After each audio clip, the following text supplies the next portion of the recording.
Hey, everybody. Thank you so much for joining us. My name is Devin, and I am with Market Advantage. And of course, today I have the wonderful Christine Golding with me. Christine is the owner of Golding Consulting. They focus on event management, but also project management and operational management, trying to help small businesses overcome some of those different challenges that they face in those different environments. So, Christine, thank you so much for joining me today. Thanks, Devin. So, tell me a little bit about Golden Consulting. How did the business get started, and why? I started my company a year and a half ago. And before I started it, I had been working in actually commercial real estate. So I was the Mm. operations manager for a very large, profitable commercial real estate company in Burlington, Vermont. And I was there for 6 years and basically ran everything about their operations, their marketing, bookkeeping, office management, project management. I got my real estate license while I was there. And I also did construction management and just everything under the sun. Just completely ran this company from the inside out. And I was able to learn a lot from that experience and just grow in my skills, my talents very quickly there. And while I was there, I also took a course from University of Vermont in project management. So it's like a 13-week intensive course that you get a certificate at the end. Sure. And that is what spurred me into thinking maybe real estate isn't actually my end goal, but I want to take what I loved about this job and do it for myself and have more Mm. flexibility and be able to choose my own projects and my own clients. And so I left that job after 6 years of working there and started Golden Consulting in September of 2017. Um, and originally, my intention was just to kind of float around with my business. But after a month of that, I realized that I was passionate about being a business owner. So Mm. owning your own business is different than working for someone else in many ways. It requires different skills, and your day looks really different, and you don't have someone telling you or giving you direction. So with this new power I had, I decided to focus my energy on doing operations management and support. And eventually I found through this process my love for corporate event coordination as well. That's awesome. That sounds like you're really, it's kind of a true story of passion there. Absolutely. Just following Absolutely. your passion and really trying to expand on that. Yeah. Um, do you think that there was one thing that really drew you to starting that business, or was it just the conglomeration of the different passions? Well, I would say it's kind of in my DNA. My dad's a serial entrepreneur, and my mom's Mm. always kind of had that same willingness to go out on her own. And so I would say I had a really good example to follow there. And also having pretty much run a whole company myself prior to that, I felt really confident. Like I understood already those initial steps you take for like they're not very fun, right? It's like Yeah. applying for the LLC and the tax ID number and the logo and the website, like all those things that go into a company. I had seen other people do firsthand many times before. So I felt really comfortable with that initial step that for a lot of people can kind of be a barrier. Um, so and also the skills I have in operations, I applied directly into my business because not only do I employ them for my clients, but of course I employ them for myself. So it just Mm. seemed just so natural to transition those skills into just building something for myself. And, I immediately started to think differently about my life when I started the company. And yeah, it's I guess it was just a very natural process. There wasn't any pushback for me. Sure. Absolutely. Has there been one thing that you've really loved about being a business owner? And then I guess subsequently, what's also one thing you've really not enjoyed about being a Sure, business owner? sure. I love that I get to choose what projects I do. And that's Mm. definitely kind of a catch-22 because Sure. when you're first starting out, a lot of business owners think they have to take everything that they're offered because they're not really bringing in a profit yet. And they just want to take in all the clients that possibly may be interested in working with them. And so I Mhm. luckily made that mistake really early on and took a client that was a bad fit for me. And didn't get burned too bad, but I realized that I can now identify that feeling that when someone emails me and says, Right. can you do this for me? I say, I can, but my gut's saying, I don't want to. And so that's like the downside and the upside of owning a business is you get to choose what you do.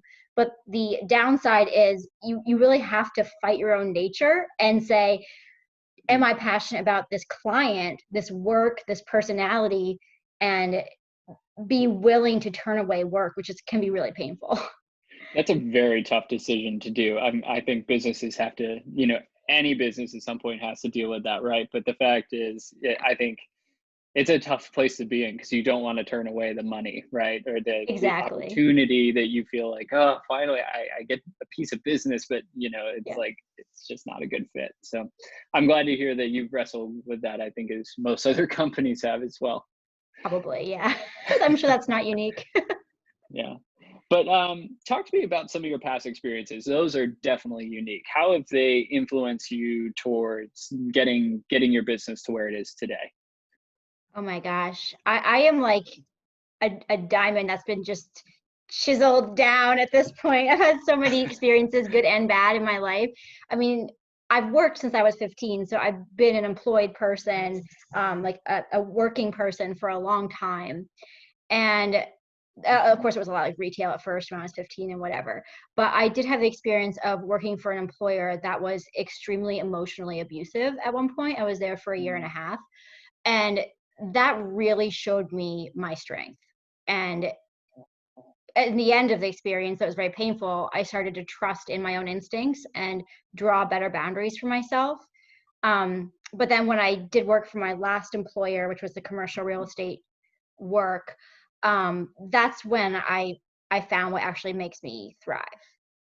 So mm, all these experiences, like you're right, there is no replicating that experience. And I've talked to people who have said right out of college, I want to be a business owner, I want to be an entrepreneur.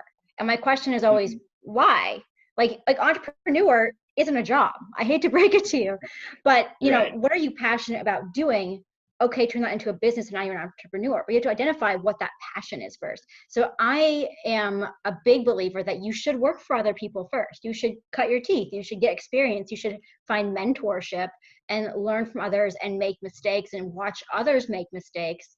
And Mm. that's how you uncover your passion and your skill set and what's unique about you that you have to offer the world. Like if you don't know what that is yet, you have no business even starting a company, because what that company really going to do but serve your ego, right? Right.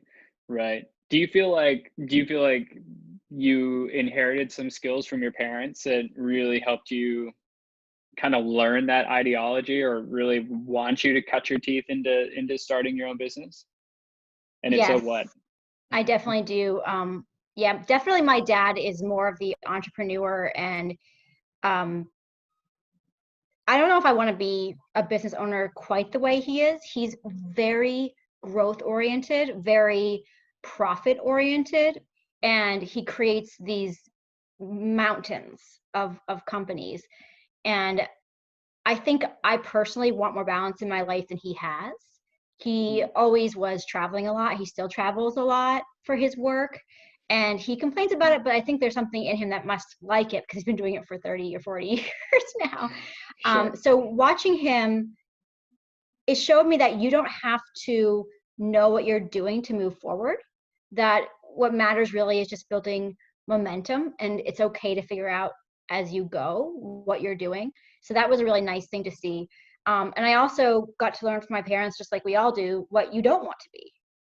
And Mm, so I got to learn that I don't want to be traveling 90% of the time.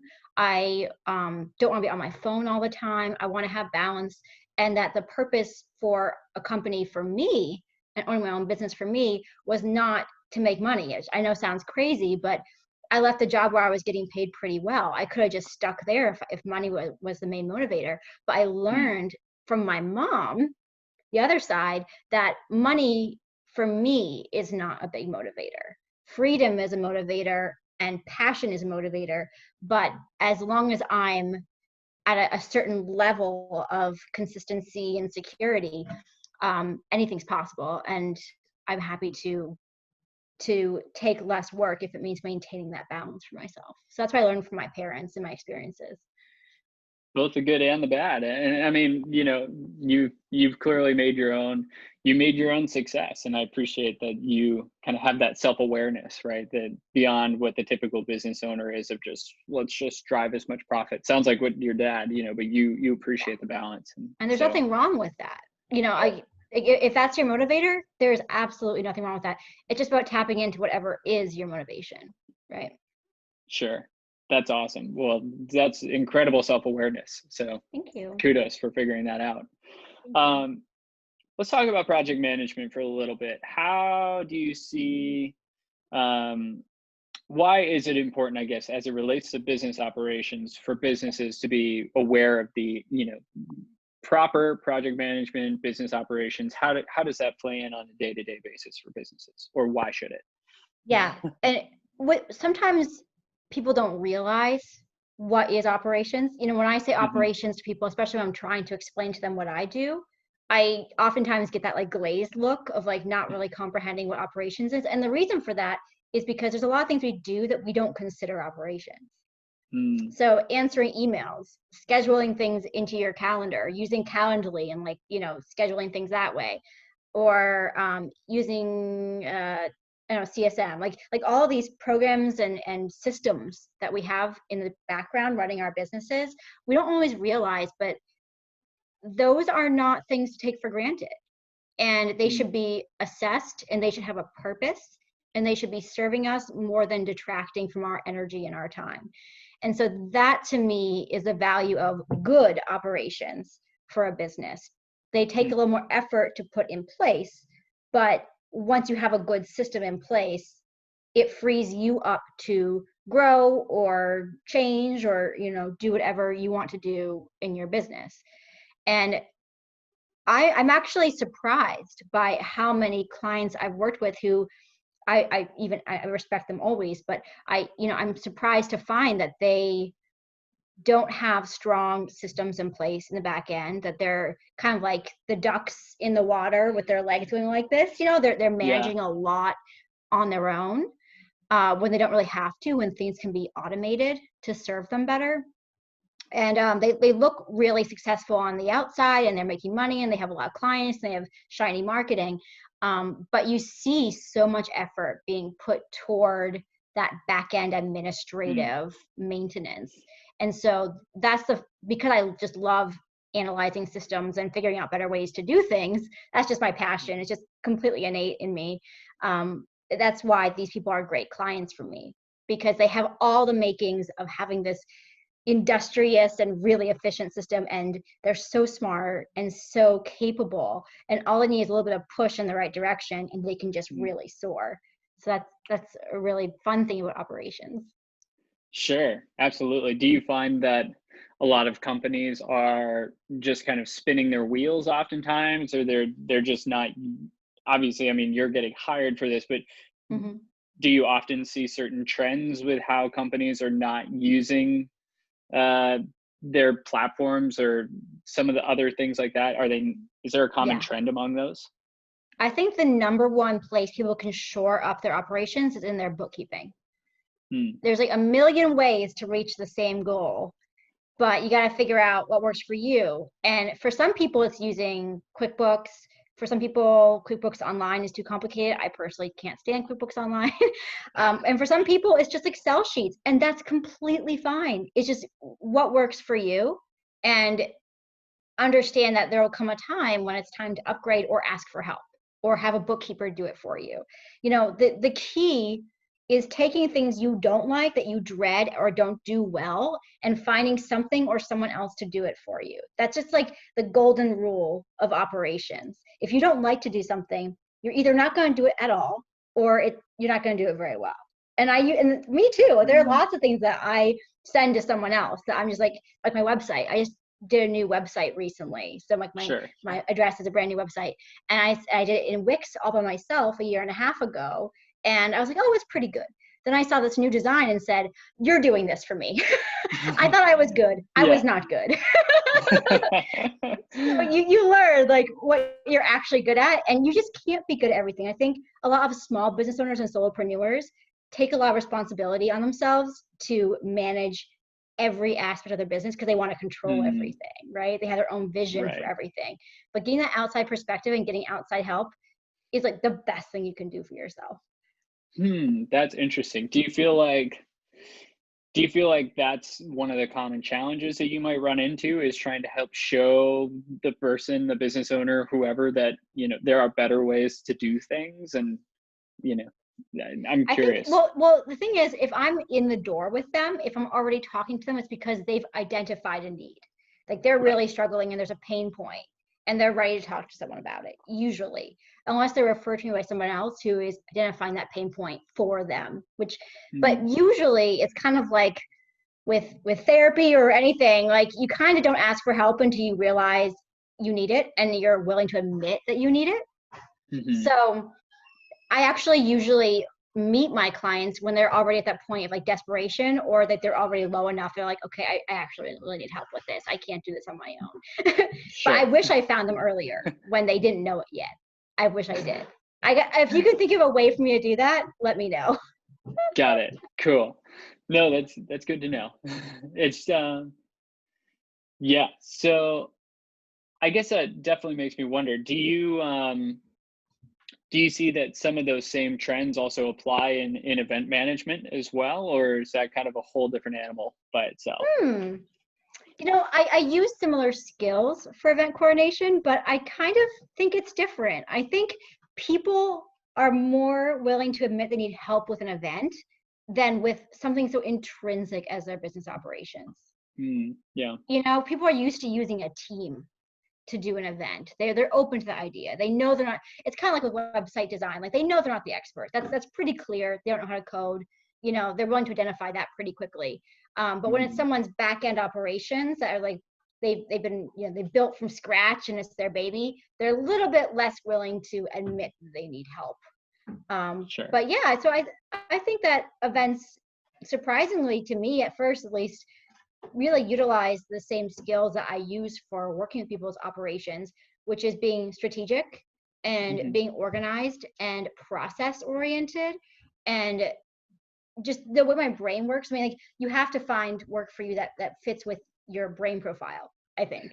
Like how do you think? Because I mean, it's amazing people I talk to, people really think about things differently. You assume everyone else is thinking like you are, but nobody else is thinking like you are. So the way my brain works is I'm very detail and process oriented. So as soon as someone says, I want to fly to the moon, my first thought isn't, how great would it be to be on the moon? That's not my thought. My first thought is, okay, we got to build a rocket. How much will that cost? Do we call NASA? Do we call the state of Vermont? Do we call I think about all the details and break down all the details within a process. So for events, a lot of my clients are those big thinkers. Like they know what they want to be, but they're not really sure how to get there. And I'm the person who can get them there. So it's a similar thought process to operations of analysis and process, but it's a really different application. Sure.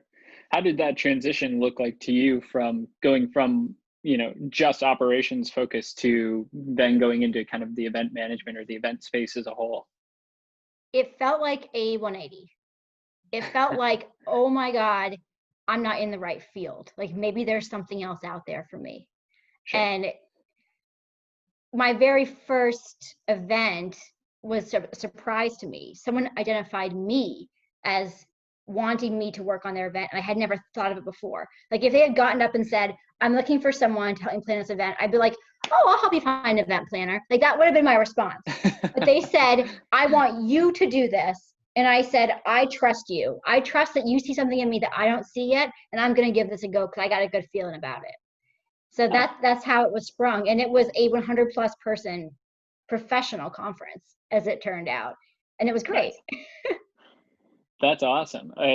So did you find that during that conference you had any specific challenges or things that you learned coming out of it? My gosh. I guess there were challenges, but they were like that good kind of challenge. Like you're excited about solving the problem, and you know that you're supported, and you know you have a good team. That was such a great introduction to events for me. It just like whet my palate very much, because we had an efficient, small, talented team of people who are very competent and ready to go, and we all gave 110%. And since then, I have worked on other events that had a lot more people involved. Still turned out great, but I learned that there kind of is a sweet spot for the number of contributors. Like, how many cooks do you really need in the kitchen? I've kind of figured out that there is like a sweet spot number for that. Gotcha. Yeah. Oh, that makes sense. Yeah. Have you what have been some really, probably one of your most interesting experiences so far in the event space? Interesting experiences? Yeah. Oh my gosh. Just like you don't know what you don't know. That's like, I learn so much constantly. I mean, such little things that you don't even think of. Like people's food preferences. Like, you order catering thinking you've covered everything, and then someone's like, but wait, I'm allergic to mustard. I'm like, that's random. I didn't think of that. Like, how could I have ever thought of that? There's just so many things you pick up, and you're like, okay, next time I'm never gonna forget that again. Like, now I'm always gonna think of mustard when I have a catering event. Like, it's just so funny, the little things that you learn. But overall, the takeaway from that is to be open to being wrong, and to be open to learning, and not taking it personally, which is really hard. It's a lot easier to say than to do. But that's something that I've just learned as an overarching challenge in just starting my own business, is I'm going to be wrong. If I'm not wrong a certain percentage of the time, then I'm not growing. And I've heard people say that, and I was like, oh yeah, whatever. I still want to be perfect. But you really have to let go of that urge to be perfect, because it's just not going to happen. And if you messing up is a blow to your ego, or like makes you really reel back, then you're not going to be as effective as you can be, and like able to overcome that challenge.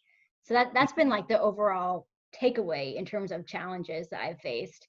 But sure, there are probably a bunch of like little stories of ridiculous things, but Sure. Well, I appreciate that realism too, because I think, I feel like that helps make people relatable, like I feel like people appreciate that, because everybody's wrong at some point in their life, right? It's just a matter of what and when and how big. So I feel like even, as companies, like we all need to be respective of that, and realize that we're not going to be perfect. And, no amount of marketing is going to negate that fact that, everybody's going to screw up at some point, but it makes us human, right? It makes us relatable. So I appreciate that. Do you find that, certain companies are more cognizant of that idea than others, or just the idea of, you're a person, not just, some entity that needs to get A, B, and C done? I don't know about companies overall, but there are certain people who get that and who don't. And you learn real fast. The people that will throw your mistakes back at you, and the ones who will say, your mistake is my mistake. I'm with you. Like, we're in this together. And my business is a constant searching for people who are on my team, versus people who are happy to be against me if something goes wrong, So I don't know of any like specific companies that I can name that like, have that ethos, but certainly culture plays a lot into that in a company. I think that it's something people don't talk about a lot. I know with your companies, it's something you think about a lot, and I just commend that. I think that's wonderful. And I hear a lot more of that in Vermont companies versus like really large companies in other states, but a focus on culture and understanding that that's actually the bedrock of productivity and of retention and of giving your clients the best service they can get, is making sure people feel appreciated and above all supported. That's just so important. Sure. Absolutely. I've been even starting to explore that as well with some of the clients that I'm directly managing. It's the same thing. It's not even necessarily about it's not about giving them the 100% best results all the time. It's about giving them the 100% attention and, focusing on that relationship aspect and just being there for them. You don't have to be perfect. You just need to be there when they want you. So it's so true. It's such a great takeaway. Yeah, just if you just stick with them and not assume the worst in people, which is just like a life philosophy more than even a business philosophy, but right. It really transcends, I think, of like, what, like, for example, like, in the last week, I've received emails from people who are like asking for my help, and my initial reaction was like, oh, this is such a pain, or they already hate me, or they already think the worst of me. But then, if you just kind of just fix that perspective a little bit and just like question that perspective and say, well, they need help and they don't need me to be perfect. Like you said, they need me to be responsive. Number one, like that's the first thing I've realized in my business is like, especially in a customer service aspect, if you're responsive, you are 80% there already, because so many people just don't respond. And then if you're like coming with a good intention and truly want to understand and help them, that's another 10%. Like that's all they need is to know they're being heard. And then the anger or the frustration they have will just melt away as long as they feel like they're being heard and being responded to. So I think that's great. Yeah. Oh man, we're getting on the life advice train and the business advice train. Here we go. This is great. I do want to shift gears just a little bit. Obviously, we're in the midst of a pandemic. A lot of things have changed just within the last couple months as things have been going on. Talk to me a little bit about what you've seen from an operations standpoint changing during the pandemic over the last couple months. Obviously, events have changed, and I will talk to you about that or ask you about that here in a minute. But start with operations. How has that shifted in the last couple months? The pivot, the almighty pivot. The almighty about. Pivot. I just such like an entrepreneur word. Like, I don't fail, I pivot. I just love it. I like that. That's a good saying. I never heard that before. I hear it a lot these days. That's funny. Yeah, I mean, the pivot for my business on the operations side is I've been offering a new service, in a sense, for assessing people's operations and seeing if we can integrate online usually free tools to help them update their operations. And I've been doing a 1-hour free consultation, so they can take my advice or leave it. They can ask me to implement it, or they can not. They can take it and run with it themselves. But I have this mind full of all these programs that I'm just so excited about that make my life easier. Things like MailChimp and Basecamp and Zoom and Slack and Trello and Canva. And oh God, there's so many. I don't know if I should be plugging in. I'm not plugging any necessarily. No, that's awesome. But there's just so many tools out there that, like, on the baseline version are free, that people don't even know yet that they have access to, or they're not really into technology like I am. Don't really have an interest in it, but I can get them over that hump and find a way to make their operations more efficient and more effective for them. So that's been my pivot on the operations end. And I've found, whereas before the pandemic, people kind of wanted overhauls and full-scale operations support, now people are kind of looking more piecemeal and saying, I don't want to spend a lot of money, but I do want to tinker with things. Like, I have some extra time now or extra energy now, and so I want to put that into just like looking at systems that I didn't have the time to look at before, and how can I tinker with them and make small adjustments to make my life easier now and also in the long run. So that's been more of what I've been offering, is that smaller scale support. Gotcha. Do you feel like businesses have been especially resistant or challenged by moving everything online and starting to go remote in certain extents, or have you found that a lot of these companies are holding their own at least? I think it depends on the industry. I think anything involving healthcare or like working with people one-on-one and like touching people, I think of like a masseuse or acupuncturist or chiropractor, something like that. I think physical therapists are finding a way to do things online, but a lot of businesses find it unsafe to do it, to meet in person with their clients or their patients right now. And that's really hard. And I think that the adaptation is to move away from patient care focus and move more toward education and just keeping their marketing flowing and keeping on the top of their clients' minds until they can come back and meet with them in person again. I think that that's maybe the pivot for them. But I think there are certain industries that are really thriving right now, actually, that have already been online.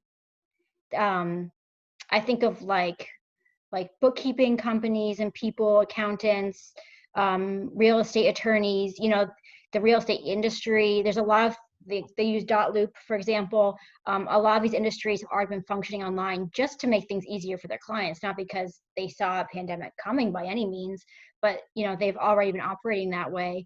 You know, I read an article the other day about how office use is probably going to go down in the future because companies before who didn't think that they could manage their employees effectively if they were not sitting there watching them all the time in the office are realizing people do really well when they're working from home, and they are still accountable and they are still putting in the time. And I think that there's going to be, I agree with this article, there's going to be a shift where they're like, oh, wait a minute, we don't have to spend all this money on office space. Now we can give some free reign to our employees. They're going to be happier. Culture is going to be better. So yeah, I think that while certain industries are hit really hard by this, there are a lot that are actually really thriving and finding their footing here. That's great. I appreciate that, and I agree with that sentiment as well, especially as it relates to the idea of needing to feel like companies are hovering over people 24/7. You know, like, are you getting your work done? How's that thing going? Yeah. You know, whereas, you know, now being at home, not quite as frequent or as you know, prevalent, I would say, throughout the industries is what it seems Yeah. like. Yeah. But Absolutely. all right, so obviously that's operations. Events pretty much entirely moved online. Talk to me about But that. yeah, And that's what, what it is. yeah, talk to me about that transition a little bit. How do you feel that that's gone for businesses so far? I think, honestly, I'm kind of an optimist, but I think it's been great. I was working recently on a series that was happening in person. So we had one of the events in person. And that was it was great. It was well attended. It sold out. We packed the room. And then for the other two, we had to bring them online. And we tripled the attendance because we could. We could do it online. Whoa. And this information was given just as effectively online as in person. You know, with you can do slideshows, you can do Q&A chat, you know, you can do pretty much the same thing. Actually, it's almost more effective because we could turn off people's mics. So they couldn't talk until we allowed it. So there was more management of the room in a sense from that. So I think for the majority of events, that's actually feasible, like incredibly easy, almost easier to do an event online than to like manage catering and venue and parking and all those things, which I don't mind, which I think that there's certainly always going to be a place for in-person events. I mean, you get networking, you get in-person contact, you know, you get to shake hands with people and pass cards and sit and have lunch with someone you wouldn't normally. Like, there are so many reasons you should still do them online. I mean, sorry, in person. But I'm really excited about how adaptable events are to online, especially and owed completely to these platforms that we're using now, like Microsoft Teams and Zoom and Skype. And, you know, Zoom has like a webinars upgrade, like add-on version to allow for like town halls and things like that. So if we didn't have technology, it wouldn't be that easy. But because we have it and it was in place before the pandemic, events are a breeze online. Like just yesterday, I had a full day conference. It was a 2-day conference and it moved online. We only had a few weeks to move it online. So it was like a really quick transition. And there was a learning curve, but it was really effective. I think it was different, but people still got a lot out of it. You know, the only issue I see with any of this is what they call Zoom fatigue or video conferencing fatigue, where will there be a certain point where we're like, no more online conferences, no more workshops, I can't do it anymore. I'm on Zoom all day, every day, or on video all day, every day. You know, I think that could be an issue. But I've thought, even before the pandemic hit, I've always thought that the most effective event will be a hybrid of online and in person. And like, can we live stream a Q&A? Can we do a podcast out of this? How do we make this event really effective for the people who are there in person, making these personal connections, while also allowing in the world to see these great speakers and presentations and get them our marketing out there to the world. You know, there's just so much potential here for this hybrid event that I've never seen anyone in Vermont do a truly hybrid conference before. I think that this, once the pandemic has passed and we have a vaccine and all that, I think that we will be seeing more of that hybrid. Super excited to be part of that. That's interesting. That's a really good point. I mean, certainly in Vermont, not a ton in the way of hybrids, but I think, you know, everybody kind of had to get forced, of course, to doing all things online, and that includes events. So it's exciting to hear that there's a pretty low barrier to entry, so to speak, for getting events online. Do you see that as the hybrid model as being the way of the future, or do you think it's going to be exclusively online? Like, what's your take on that? I think hybrid is the future. I really do. I think there are certain events and, you know, like public figures who will need to be doing events exclusively online because there's just too many people from all around the world tuning in to what they're doing. I think someone told me recently that they went to like a 3-day retreat with Deepak Chopra. Like, that could only be done online. Like, I'm not, I don't know where he lives, but I don't think I'm going there. You know, like that I think is always going to continue. But I don't think we're going to leave in-person events behind. I don't think that that's getting phased out. I just think there's so much more we can do with a hybrid event, and it's not just like what we're doing now, just sitting talking on the computer. You know, there's a lot of things you can do. You can do polling, and you can share screens, and you can even write, like, it's called whiteboard. You can like write on the same screen together for brainstorming. There's so many cool tools you can integrate, and I think that these video conferencing companies are going to create even more really interesting tools to keep these online events dynamic and interesting. So yeah, I think the hybrid is the future, if I have any say in it. You know, I think there are probably a lot of people who are very traditional, especially a lot of event planners that are very traditional, who will shy away from having to learn the platform because there's a whole new learning curve for using video conferencing software for an event. It's really a different ballgame. It's a different kind of management, and you have to be willing to learn the ins and outs and really give it a fair shake. But I've kind of enjoyed the process myself. I like it. I like technology, though. Sure, absolutely. So maybe a little biased there, but I am too. I'm biased. So I lean with you there on the hybrid model, but there's something about just shaking a hand and just saying hello that's always assuring as well. Running into someone by accident, like, so many good connections happen that way that wouldn't happen online. Like, there's definitely plenty of reason to still do in-person events. Sure, absolutely. So we're just about running out of time, but I did want to ask a couple practical tips that you might be able to offer a company, either looking for, you know, just nuggets on operational efficiencies or event management and event efficiencies as well. Give us a couple tips on those in those areas. I think when looking to be more efficient, you should be looking to see, how can I pare things down? What are the redundancies in my system? What am I doing twice? What am I doing and then my administrative assistant is doing and then my other person is doing? You know, where can you pare down the systems, and what tools can help me to do that? And a good way of identifying that is looking at who do you think is doing it better and talking to them. You know, we're not on an island. We sometimes don't like to share our company secrets, but let me tell you, there are no secrets. There are none. Like, there's just, you don't have to worry about that. There's nothing that you can't share with others, that you can't learn from others. And I've found personally that business owners are always happy to share their tips and tricks and help you out. And, you know, there's a lot of mentorship and support of business owners in this state, particularly. I'm sure there are in every state. Things like SCORE and CWE and, you know, I don't know, there's plenty of others. So I think not thinking big, but trying to actually think small and simple, kind of Marie Kondo it a little bit. I like that. Anything Yes. on the event side either? Just food for thought? Yeah. Hire me. That's the first tip. I love it. Shameless. Totally shameless. I think the trick is to build the right team. If there was like one thing that was totally intrinsic to the success of every single event, it's build the right team and have people with different skill sets. Make sure you're touching on all the necessary skill sets to make the event happen, and make sure everyone on the team is 100% in as much as possible. Anyway, things change, I get it.